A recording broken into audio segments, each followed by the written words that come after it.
আসসালামু আলাইকুম বন্ধুরা, আমি কোটালীপাড়া গোপালগঞ্জ থেকে মুরগির খামারের একজন খামারি নতুন। তো আমি দীর্ঘদিন মালয়েশিয়া থাকার পরে আমি বাংলাদেশে আসি, আইসা বেকার হয়ে পড়ি।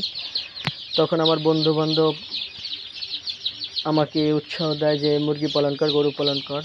তাই প্রথম আমি এগুলো করি নাই। তারপর 6-7 মাস যাওয়ার পরে তখন আমি মুরগি পালন শুরু করি। তা প্রথম টিপে কিছু লাভ হয়, দ্বিতীয় টিপে হালকা কিছু লাভ হয় এবং তৃতীয় টিপে লস হয় শীতের কারণে। তাই আবার আমি ব্রাউন ককের বাচ্চা উঠালাম। এটা আজকে হচ্ছে 3 তারিখ, 3/2/2025। আর এটা একদিনের বাচ্চা। আমি নতুন করে আবার শুরু করলাম খামারি। আজকে সকালে আসছে আমি নতুন শুরু করলাম। এখানে 400 বাচ্চা আছে,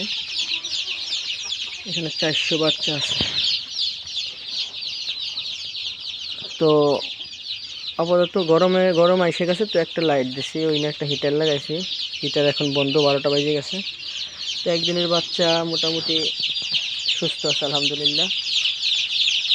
একদিনের বাচ্চা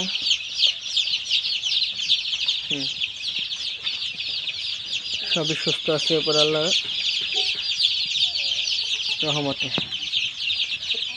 এখানে 400 আছে। ব্রুডিং বেশি বড় করি নাই, ছোট্ট একটা ব্রুডিং করছি।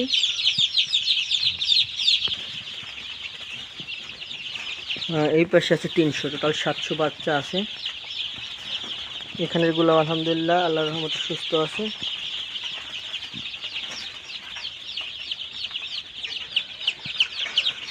এটা হচ্ছে ব্রাউন কুকের বাচ্চা, 30 টাকা পড়ছে, পার পিস 30 টাকা। শীতের সময় ছিল 12 টাকা, এখন একটু গরম আসছে, দাম বাড়ছে। তো এটা 2 মাস 60 দিনে বিক্রি হবে। জানি না আল্লাহ রব্বুল আলামিন কি লাগছে কপালে। নতুন শুরু করলাম 700 বাচ্চা দিয়ে।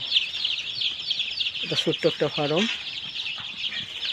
সবাই আমার জন্য দোয়া করবেন। আমার এই ভিডিও যদি ভালো লাগে সাবস্ক্রাইব করুন এবং লাইক দিয়ে শেয়ার দিয়ে পাশে থাকুন। আমি বলছি কোটালীপাড়া গোপালগঞ্জ কাশাতলী গ্রাম থেকে। এটা আমার ইউটিউব চ্যানেল সৌরজগৎ টিভি 999। ধন্যবাদ।